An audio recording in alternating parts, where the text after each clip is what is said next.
Шырын зауытын жаңғырту жобасының қоршаған ортаға ықтимал әсерлері туралы қоғамдық тыңдауды ашық деп жариялаймыз. Бүгінгі тыңдаудың қатысысын Бесенғалиева Алмагүлді ұсынамыз. Қарсылықтар жоқ па? Жоқ. Регламентте 20 минут дейміз, баяндамаға 10 минут уақыт беріледі. Сұрақ жауаптарға қалған уақыт бөлінеді.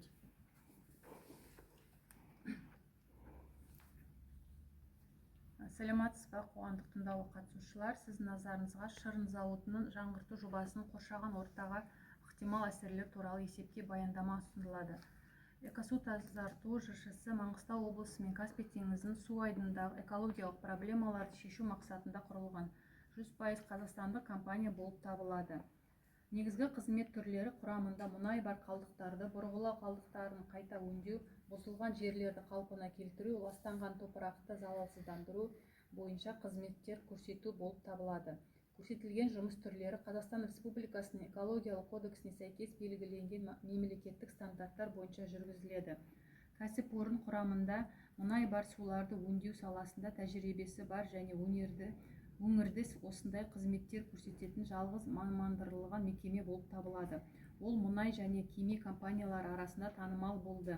Шырын зауыты табиғатты қорғау ғимараты болып табылады және мынадай міндеттер шешуге арналған. Зауыттың қуаттылығы Маңғыстау өңірінде және Каспий теңізінің акваториясында пайда болатын мұнай қалдықтарын жылына 60 мың тоннаға дейін өңдеуге есептелген. Каспий теңізінің қазақстандық секторын игерудің мемлекеттік бағдарламасына сәйкес қазақстандық бөліктердің акваториясында кемелердің теңізінде болуына байланысты барлық мұнай операцияларын нөлдік төгу қағидаты бойынша жүзеге асыруға тиіс.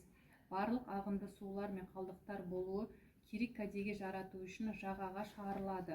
Каспий теңізінің Маңғыстау секторында Ақтау халықаралық теңіз сауда порты, Баутино және Құрық порттарында, Маңғыстау облысының Аясыз Түпқараған шығанағы ауданында құрамында мұнай бар және асты сарқынды суларды тазарту құрылыстары жоқ.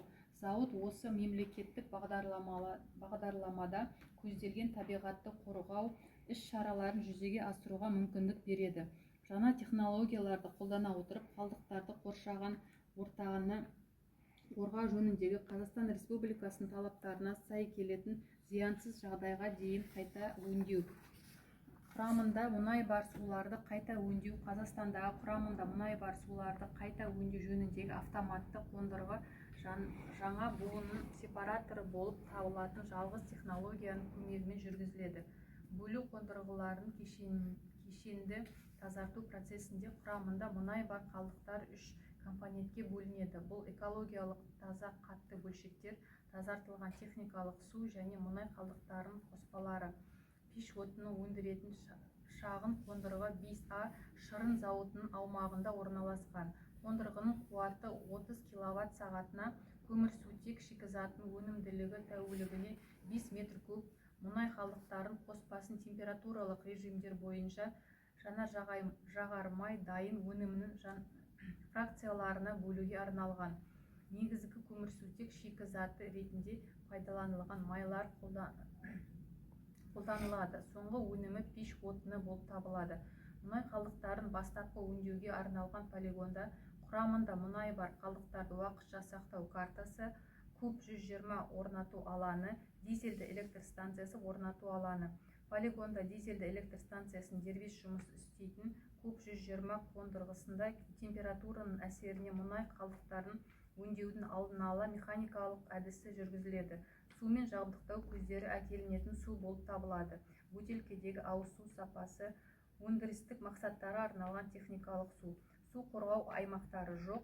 Суды тұтыну көлемі ауыз су қажеттіліктеріне жылына 3,65 метр куб, техникалық қажеттіліктерге жылына 45,625 метр куб болып табылады. Шағын қондырғы электр қуатымен жұмыс істейді және толығымен герметикалық. Қондырғыда үрлеу шамы арқылы жабдықта жағуға арналған конденсацияланбаған ілеспе газын шығу коллекторы бар. Үрлеу шамының шығарындылары жылына 0,099 тоннаны құрайды. Дизель генераторының шығарындылары жылына 15,162 тонны құрайды. барлық пайда болған ағынды сулар контейнерге жиналып, лицензиясы бар мамандырылған ұйымдарға тапсырылады. Септиктер жұмыс аяқталғаннан кейін босатылады, дезинфекцияланады. Септиктердің аумағы қалпына келтіріледі. Қалдықтардың түзілу түрлері мен көлемі. Шырын зауыты жаңғырту түрлі қалдықтарды пайда болуымен қатар жүретін болады. Қауіпті қалдықтардың жинақталу лимиті құрамында мұнай бар қалдықтар жылына 60 мың тонна. Қауіпті емес қалдықтардың жинақтау лимиті коммуналды қалдықтар жылына 1,325 тонна. Назар аударғаныңызға рахмет. Сұрақтарыңыз болса қойсаңыз болады. Сұрақ болса.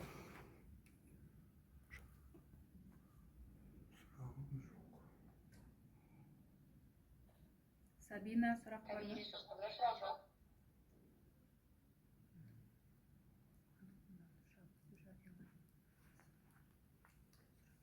Сұрақ жоқ болса, онда қоғамдық тыңдауды жабық деп жариялаймыз. Қатысқандарыңызға рахмет. Сау болыңыз. Протоколға жаңа хатты қосуды ұмытып кетпеңізші. Жарайды.